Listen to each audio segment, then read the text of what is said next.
Une cellule interministérielle de crise était organisée place Beauvau au ministère de l'Intérieur autour d'Emmanuel Macron. Un rendez-vous désormais terminé. C'est un conseil des ministres qui a pris le pas. On attend évidemment des prises de parole. Tout l'enjeu, c'est évidemment de parer à l'urgence pour les sinistrés de Gironde, d'autant que la situation est loin d'être fixée. Météo France, je vous lisais, prévoit une probable vague de chaleur dès demain avec des maximales jusqu'à 40 degrés, des vents un peu moins forts certes, mais plus secs.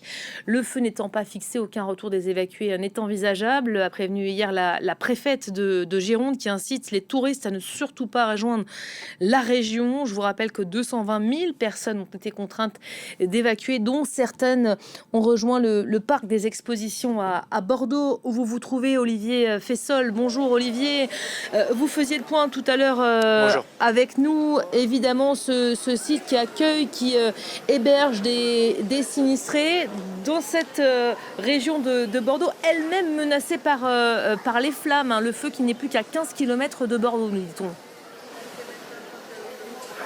Oui, tout à fait. Il suffit de mettre le nez dehors pour constater cette fumée qui, depuis la fin de journée de mercredi, est présente dans l'agglomération bordelaise. Alors ici au Parc des Expos, au plus fort de la crise, vendredi, il y avait plus de 6000 personnes.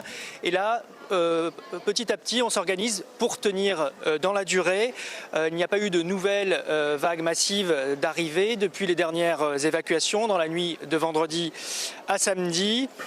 Ici, on est au-dessus du millier de personnes et beaucoup de gens sont envoyés ailleurs. Il y a par exemple 700 personnes qui ont été relogées dans l'agglomération dans des hébergements plus pérennes comme des internats ou des résidences étudiantes, et de nombreux particuliers proposent une chambre, un appartement, une maison pour les déplacés.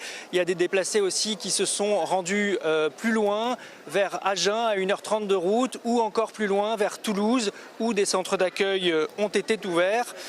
Ici, on s'organise pour tenir dans la durée, car la préfète de Gironde l'a reprécisé hier soir.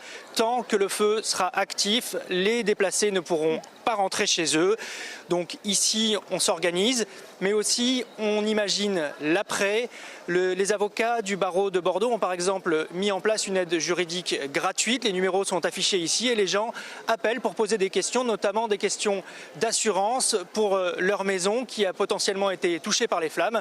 À l'heure actuelle, plus de 240 habitations ont été détruites par les flammes et ce bilan pourrait être amené à grimper à mesure que les pompiers stabilisent les zones touchées par les flammes. Voilà, on comprend évidemment, merci beaucoup Olivier, la volonté de ces sinistrés d'être pressés de rentrer chez eux, voir ce qu'il en est de leur domicile. Mais je rappelle évidemment cet appel qui leur est lancé, hein, ne surtout pas rejoindre son habitation, d'autant que Météo France le confirme à l'instant, une nouvelle vague de chaleur est donc bien confirmée pour demain, ce qui constitue évidemment un risque, hein, pour la reprise donc de ces feux qui ne sont toujours pas fixés. Merci Olivier.